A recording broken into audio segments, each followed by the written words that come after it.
সম্ভবত এই কারণেই গতকালকে নাহিদ বলছিল যে বড় বড় রাজনৈতিক দলগুলোর উচিত ছোট ছোট দলগুলোকে এগিয়ে যেতে দেওয়া, না হলে তারা আস্তে আস্তে স্বৈরাচার হয়ে উঠবে।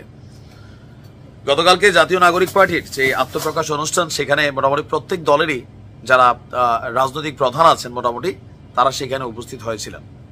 আমরা দেখেছি বিএনপি স্বাগত জানিয়েছে এবং রুহুল কবির রিজভী সাহেব দলটির এত বড় একটা অবস্থান থেকে ছাত্রদের সেই অনুষ্ঠানে গিয়েছেন, দেখেছেন। জামাতের যিনি গেছেন খুবই হাসি খুশি চেহারা, মনে হচ্ছে নিজের ছেলে বা ভাই থাকে না যে সফলতা পাইলে পরীক্ষায় পাশ করলে যেই খুশিটা ওইটা ছিল, কিন্তু রিজভী সাহেবের চেহারা গত 6 মাসের মধ্যে 6 মাস আগে সবসময় তিনি রিজার্ভ মোডে থাকতেন, আর গতকালকে প্রথমবারের মতন আমি 6 মাসের মধ্যে দেখলাম যে তিনি আবারও রিজার্ভ মোডে আছেন। ওনার চেহারা খুব শক্ত। তো আজকে সেই রিজার্ভ মোডটা কেন প্রকাশিত হয়েছে? বেসিক্যালি তিনি অবজারভেশন করেছেন যে এই দলটা কি করে, এদের রাজনৈতিক মতাদর্শের গোড়াটা কোথায়, ভিত্তিটা কোথায়, পলিটিক্যাল ফিলোসফিটা কি।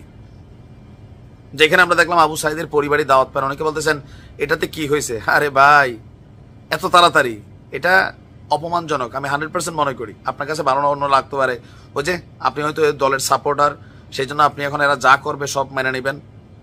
আবু সাইদ রিনিয়া যে ইতিহাস শুরু, আবু সাইদ রিনিয়া প্রতিদিন যারা মুখে ফেনা তোলে, আবু সাইদের পরিবারের একটা চেয়ার অথবা একটা জায়গা ওই মঞ্চে দরকার ছিল, ছবিতে না।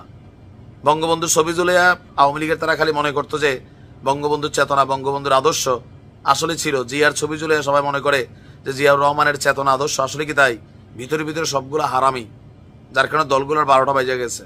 তো কালকে এই ঘটনাই ঘটছে। আচ্ছা, যাই হোক, এখন এই নানান বিষয়কে অবজারভেশন করে আজকে রিজভী সাহেব বলছেন জাতীয় নাগরিক পার্টির মানে এনসিপি এইটার আত্মপ্রকাশ অনুষ্ঠানে সবাই অনেক ভালো ভালো কথা বললেও এই রাষ্ট্র সম্পর্কে কোনো পলিটিক্যাল ফিলোসফি বা রাজনৈতিক দর্শন তিনি খুঁজে পাননি।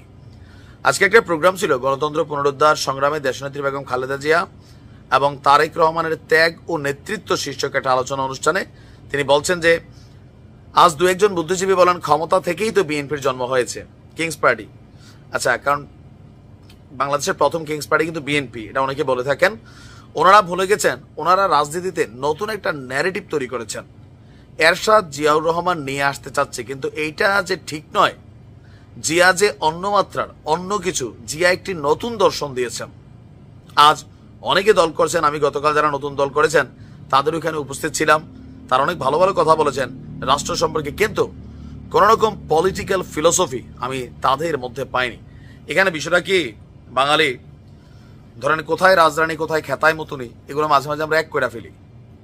যে আওয়ামী লীগের শাসনামলে একটা জিনিস হয়েছিল যে রাস্তার একটা কাজের বুয়া, বস্তির একটা নেশাখোর মালখোর, সেও যদি এসে শেখ হাসিনা নিয়ে 4টা কথা বলতো, বহুত জ্ঞানী শিক্ষিত মানুষ তার ফ্যান ফলোয়ার হয়ে যেত। আমরা খুব দ্রুত মাথায় তুলি, ঠিক আছে, আগে পিছে ভাবি না। তো রিজভী সাহেবের বক্তব্য যে গতকালকে এখানে যাই হয়েছে রাষ্ট্র সম্পর্কে তারা কোনো ফিলোসফি দিতে পারে নাই, আর জিয়াউর রহমানের সাথে এদের তুলনা এটা কোনোভাবেই অ্যালাউ করার মতন বিষয় না। কারণ জিয়াউর রহমান একটা আলাদা জিনিস। ছাত্ররা মনে করছে যে জিয়াউর রহমান আর এখানে আলাদা কিছু নাই, আমরাই এখন অনেক কিছু, ভবিষ্যতে আমরা দেশকে গড়ব। আপনি এদের মুজিবটা কিন্তু এরকমই একবার বলেই ফেলছিল যে জিয়াবাদ মুজিববাদ এদেশ থেকে বিতাড়িত করতে হবে।